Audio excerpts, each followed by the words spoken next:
हाँ, आज ज्योति भाभी नहीं आई। वो नहीं आएगी। अच्छा। और क्या कहिएगा हम बस वो नहीं आएगी। पैसा के लिए आई थी, गई है। कल के दिन पावर स्टार पवन सिंह का जन्मदिन था और इस जन्मदिन पे पावर स्टार पवन सिंह के सभी परिवार वाले मौजूद थे। उनकी माँ, उनके भाई, उनकी भाभी यानी कि उनकी बहन, सब कोई वहाँ पे मौजूद था। लेकिन पवन सिंह के परिवार से एक आदमी वहाँ पे मिसिंग था, जो कि है उनकी पत्नी ज्योति सिंह। इस पर काफ़ी सारे सवाल भी हुए कि पवन सिंह की पत्नी क्यों नहीं आई।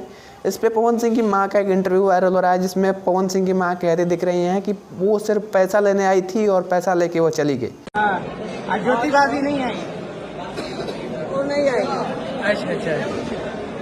और क्या कहिएगा हम बस वो नहीं आएगी। पैसा के लिए आई थी, गई है। जिसके बाद ज्योति सिंह जो है उस वीडियो को देखती हैं और ज्योति सिंह का रिप्लाई आता है।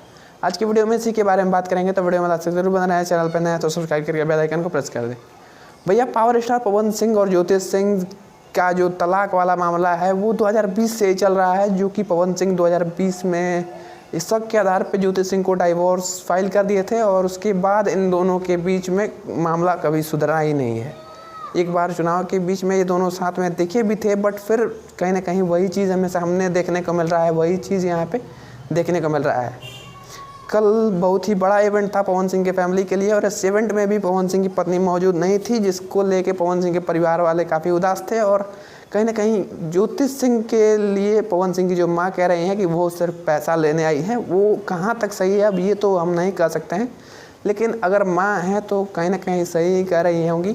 उस वीडियो को देखने के बाद पवन सिंह की पत्नी ज्योति सिंह ने उस वीडियो को स्क्रीनशॉट लेके अपने स्टोरी पे लगाई है कि आप इनसे पूछिए कि हमें कितना पैसा दिए हैं। अब सच्चाई क्या है अब ये तो पवन सिंह जाने, उनकी फैमिली जाने, बट जहाँ तक पवन सिंह की माँ इतने कॉन्फिडेंस से कह रही हैं कि ज्योति सिंह हमसे पैसा लेके भागी हैं, गहना लेके भागी हैं, तो ये कहीं ना कहीं सच हो सकता है। अब वैसे आपका इस वीडियो के बारे में क्या ख्याल है, अपने राय कमेंट में जरूर बताना।